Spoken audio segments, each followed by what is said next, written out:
নমস্কার সবাইকে। আর একটা নতুন দিনে একটা ছোট্ট ভিডিও নিয়ে চলে এলাম। আজকের দিনটা ছিল সানডে, আর দুপুর বাজে তখন 3টে।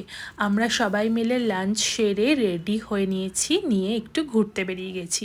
যেহেতু সানডে ইভিনিং, তো বিকেলবেলা বাড়িতে একদম ভালো লাগে না, মনে হয় যেন কাছে পিঠে কোথাও ঘুরে আসি। তো সেই মতনই আমরা রেডি হয়ে বেরিয়ে গেছিলাম, আর রাস্তা থেকে এখানে মাকেও পিক করে নিলাম। তো মা এসে নানান রকম গল্প শোনালো, এই করেছি সেই করেছি, মায়ের গল্প শুনতে শুনতে পৌঁছে গেলাম আমরা যেখানে এসেছি। তো এটা হচ্ছে স্বামী রামনারায়ণ মন্দির। মানে এটা ঠিক স্বামী রামনারায়ণ মন্দির না ভ্যাসের মন্দির, এক্স্যাক্ট এই মন্দিরের নামটা আমি আজও জানি না, বাট স্বামীনারায়ণ মন্দিরই এটাকে বলে আমি জানি। তো যাই হোক, স্বামীনারায়ণ মন্দিরেই চলে এসেছিলাম। তো এত সুন্দর ভিউ, এত সুন্দর মন্দিরটা স্ট্রাকচার, এলে মনে হয় যেন কোনো বাইরের শহরে চলে এসেছি, কোনো অনেক বড় মন্দিরে চলে এসেছি।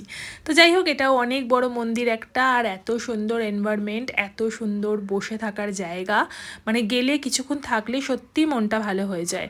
আমরা তো সন্ধ্যেবেলার আরতিটা দেখতে পারিনি, 7টা থেকে একটা খুব সুন্দর আরতি হয়, কিন্তু তোজো এত দুষ্টুমি করছিল, তো ওর জন্য আমরা থাকতে পারিনি। তো এত ভালো লাগছে লাইট জ্বালার পরে মন্দিরটা। এটা ওপেন হয় মানে সন্ধ্যে বিকেল 4টের থেকে, আর খোলা থাকে রাত্রের 8টা অবধি।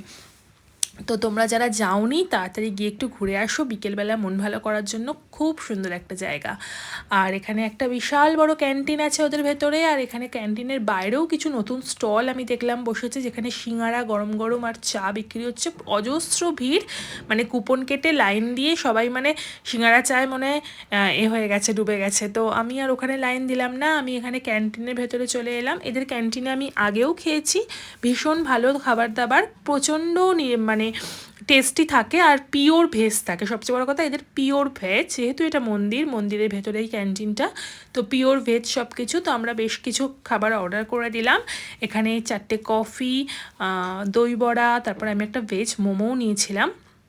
ভেজ মোমোটা টেস্টি ছিল, কিন্তু ভেজ মোমো টেস্টি যেমন হয় নর্মালি, সবই খাবার ভালো, সবই খাবার টেস্টি।